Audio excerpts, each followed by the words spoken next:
Hello everybody, my name is Mohammed Kunaj. All credits to Tristan Sacco, my director for this channel, and let's get straight into this video. So the topic for this week is refugees. A refugee is somebody that is forced to flee their country due to war, persecution, terror, or any sort of violence. So what really are the options when you're a refugee? Where do you go? Where's your new country? And how do you get into a new country? This is what we're going to be covering in this video. First of all, after a refugee flees his or her country, they have to transport. They're either going to walk, bicycle if they're fortunate, car if they're really fortunate, or take a bus. This is if refugees are really fortunate. They have to flee the war site or they may die, and a lot of persecution. So many refugees have to leave their family behind. Either they die or they really can't make it with them. Could you imagine leaving one of your friends, siblings, or mom and dad behind? I couldn't. After they take transportation, they have to arrive somewhere, right? Because they can't go days without food and shelter and water. So where they would have to go is they would arrive at a refugee camp. Let's talk about refugee camps. A refugee camp is basically a homeless shelter. It's basically a shelter for refugees. So once you arrive at a refugee camp, they'll assist you with food, water, and a shelter. But let me show you a video clip. This does not look like a normal home. Of refugees. It's the first meeting of its kind. It brings together politicians, business leaders, and those affected, people who have been forced to leave their homes. The UN says persecution and war have forced 26 million people around the world to flee their homelands. Almost half come from just 3 countries. We're talking about Syria, Afghanistan and South Sudan. And before the conflict in Syria, the single largest refugee population was Palestinians. Now, most refugees live in countries bordering their own. Some spend their whole lives in camps like Dadaab in Kenya, like Mohammed from Somalia, who we meet in our first report.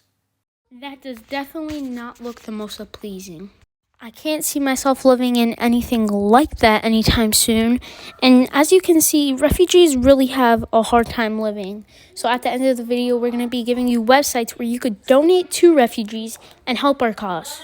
As we know, a refugee camp is somewhere where a refugee goes after they flee their country from the war, persecution, or terror. The refugee camp really allows refugees to have a safe home while also having food, water, and having an opportunity to go into another country. For example, if you're in a refugee camp, they might put you into America or a bigger country that's safe, like Turkey or Pakistan. For instance, let's say the refugee comes to America. They're going to face a lot of social issues like unfair justice, racism, or very unfair laws just because they're a refugee. It's going to take them 5 years to get citizenship. They're going to be getting racist comments from people. I've seen it happen before in front of my eyes, and they're not really going to fit in, so they're going to have to find a job and get money. So this is the real hard part about being a refugee and coming to a bigger country. You have to adapt to a new life in a new place, leaving your home country and your family behind. I feel like this is the real problem when it comes to refugees. There's about 82.4 million refugees around the world right now. Here are some websites that you could go to help donate or, help the refugee cause and spread, just like spread the word that refugees are a real big problem and that you should donate to them and really help the cause of refugees. You can go to UNICEF to donate to refugees and get more information about refugees. You have books on your local library, and you could go to more websites to learn a lot more about refugees than what I'm telling you. If you like our content, please like, subscribe, and turn on post notifications to be able to see every one of our videos. And I'm going to get into the credits. Really, everyone that helped make these videos and everyone that helped me make this channel. First off, Tristan Sacco, co-owner of the channel, and his brother Jonas Sacco. These are the 2 prime members of this place. I love you guys.